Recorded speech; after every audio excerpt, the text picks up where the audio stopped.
En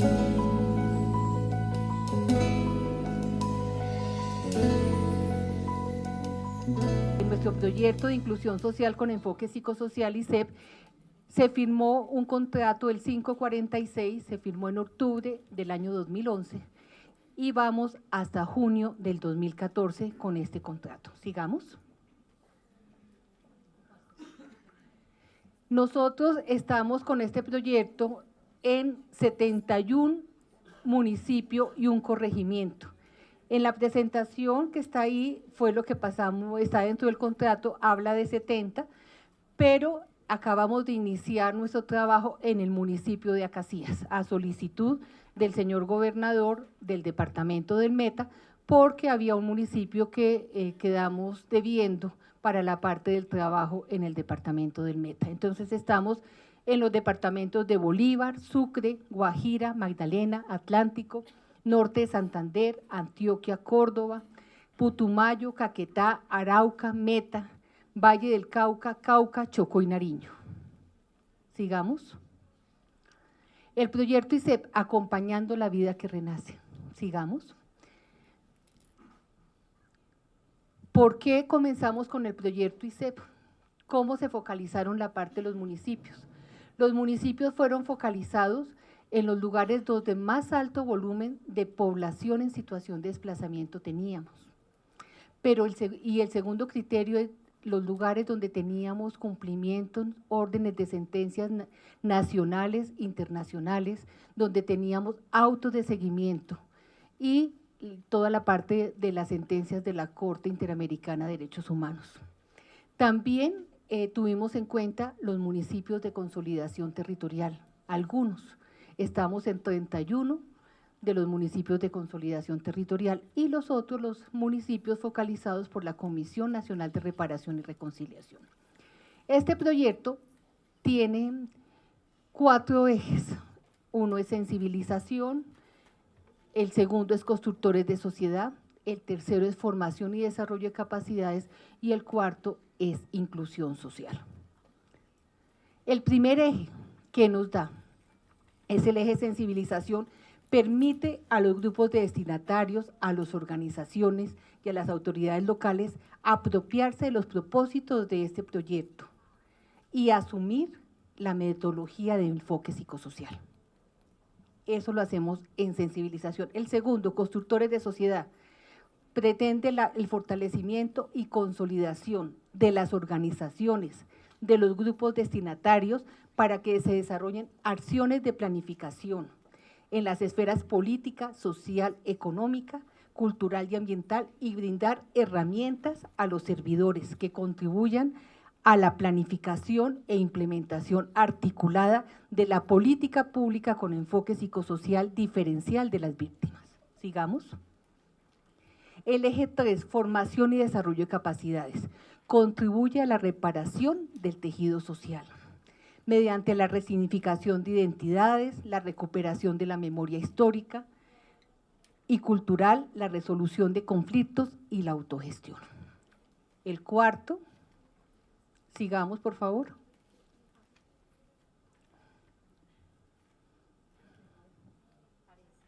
Bueno, el cuarto es todo el proceso de inclusión social, que son generar iniciativas de bien común o iniciativas de tipo psicosocial que ayuden a la formulación de un nuevo proyecto de vida en cada una de las comunidades. Entonces, esas son las líneas que hemos venido desarrollando desde octubre del 2011 y vamos hasta junio del 2014. Los enfoques del proyecto ICEP tenemos en inclusión psicosocial y es transversal para los 4 ejes, tanto el tema de inclusión como el aspecto psicosocial. Y aquí voy a compartir la presentación con Viviana, que es la referente, la coordinadora por parte del Secretariado Nacional de Pastoral Social, ella tiene la coordinación técnica del proyecto. Más adelante invitamos a las personas de la comunidad para que de su propia voz nos den su testimonio. Muchas gracias.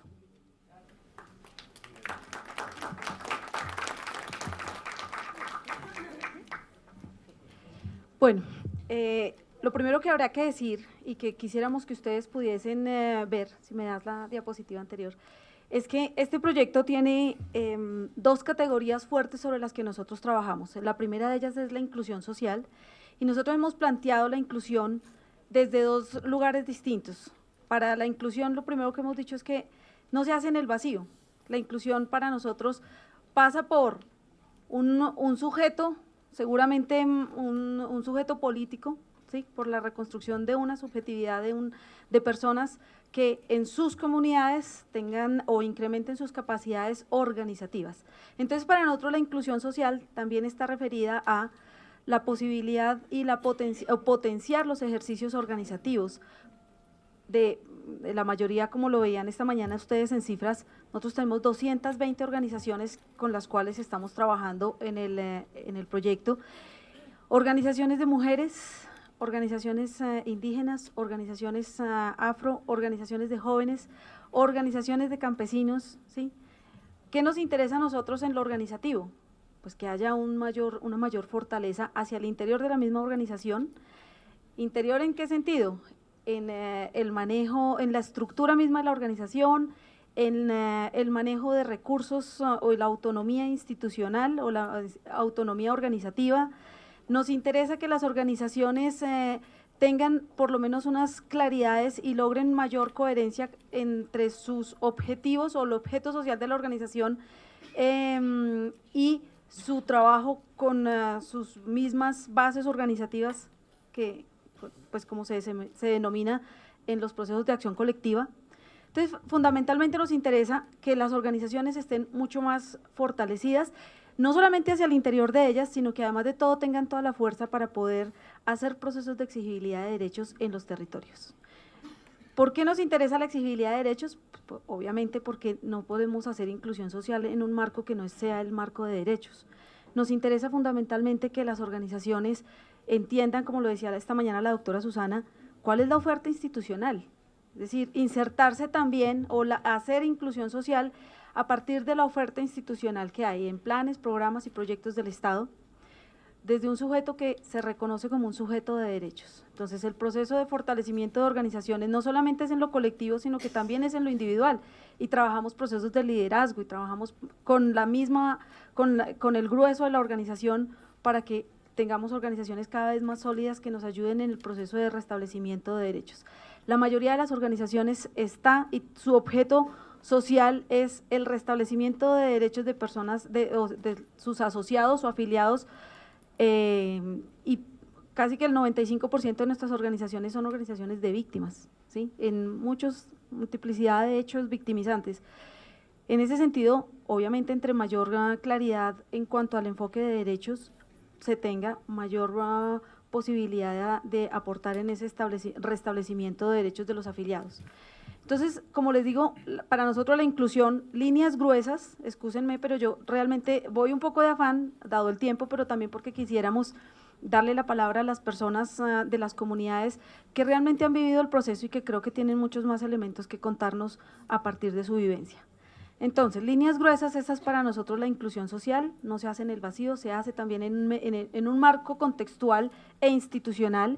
Por eso hacemos acuerdos de voluntades con los gobiernos locales, porque nos interesa fundamentalmente que sean ellos los que nos muevan y nos aporten en los planes, programas y proyectos que tienen cada ente territorial, no solamente los del nivel nacional, sino los entes territoriales. Ahora, en cuanto a lo psicosocial, esa es nuestra segunda gran categoría. Nosotros hemos decidido lo psicosocial desde varios lugares. Lo primero es, tenemos unos grupos de trabajo para que cada vez la comunidad tenga más herramientas de trabajo psicosocial, que los funcionarios públicos asuman el enfoque psicosocial. Tenemos ejercicios muy bonitos, lo vamos a ver hoy en Putumayo, sobre cómo hemos trabajado con funcionarios públicos el enfoque psicosocial. Entonces, ¿qué nos interesa a nosotros fundamentalmente? Que cada vez tengamos más herramientas y que lo colectivo sea un potencial para empezar unos procesos de reconstrucción de planes y proyectos de vida. Nos interesa fundamentalmente que en lo colectivo podamos tener un proceso de reconstrucción de memorias, ¿sí? para nosotros la memoria no es solamente el espejo retrovisor, la memoria es un lugar para empezar a construir hacia adelante, un proyecto de vida nuevamente, individuales y colectivos. Entonces, básicamente son como los elementos de lo que nosotros estamos trabajando con las comunidades. Tenemos unos grupos de apoyo, unos grupos que en el estricto sentido son más como colectivos narradores de memoria.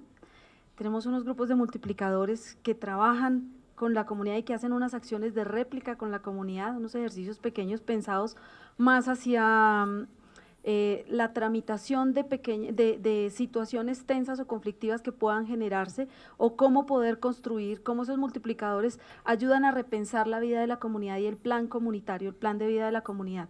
Entonces, tenemos unos espacios de formación de funcionarios o de servidores públicos que en muchos casos Putumayo nos mostró un ejemplo bellísimo de hasta el señor portero tiene que pasar por uno y tiene que entender la dimensión de las personas que tiene ahí al frente. La señora de servicios generales tiene que entender y tiene que ganar en comprensión de las personas a las cuales ve todos los días en las UAOs o en las UARIF ahora, y en cualquiera de las instituciones públicas en las que trabajan. Entonces, ahí hay unos ejercicios particulares sobre cómo trabajar con servidores públicos. Siguiente. Entonces, como les digo, nosotros nos interesa ayudar a fortalecer un sujeto político, un sujeto más participativo, que conozca cuáles son los espacios de participación en donde se están tomando decisiones que les confieren, que son de su interés. Nos interesa trabajar el tema psicosocial desde, obviamente, un tema de memoria, como les decía, un tema que pasa por el cuerpo, por la palabra, por narrar, ¿sí? Y obviamente la resiliencia siempre referida hacia un tema de reconstrucción de proyecto de vida. Bueno, ya, siguiente, Yomaira.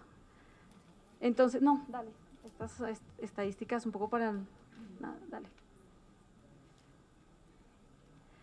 Bueno, ¿qué lecciones aprendidas tenemos nosotros en este momento en el proyecto?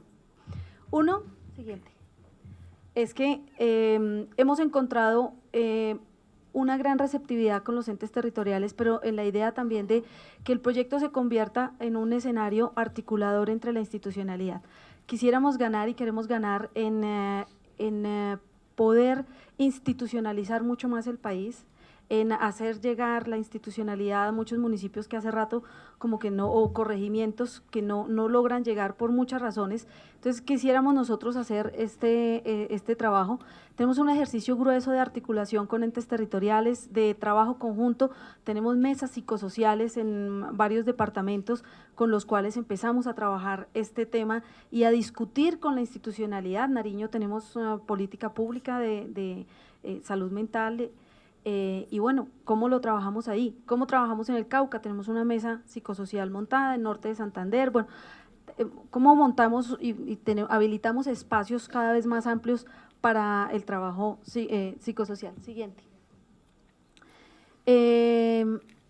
Bueno, como les decíamos, también quisiéramos que la comunidad cada vez gane un poco más en confianza frente a la institucionalidad, frente a y que vean que hay una respuesta institucional. El proyecto ISEP es una respuesta institucional a las víctimas. Entonces, digamos que hemos ganado confianza en poder llevar planes, programas, tenemos ejercicios de vinculación de comunidades a proyectos o planes o programas del gobierno, de DPS, del mismo sector salud, sector educativo, temas de vivienda. Bueno, siguiente.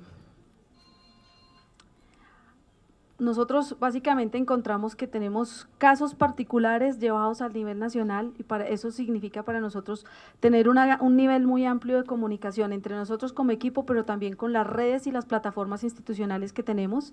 Aquí con el ministerio hacemos unos espacios también de trabajo, de tramitar ciertos temas que no se han resuelto en lo territorial, pues hay temas que los traemos también aquí al nivel nacional y creo que ahí tenemos unos ejercicios interesantes de trabajo.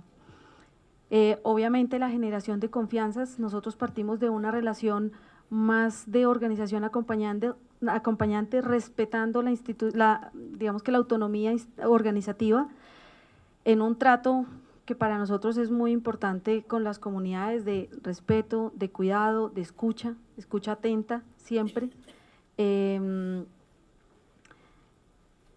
Una de las grandes apuestas de este proyecto son los niños y los jóvenes, y ha sido muy bonito, seguramente ahora en el eje 4 lo vamos a ver, y es que el eje 4 tiene un centro que para nosotros es importante y es el bien común.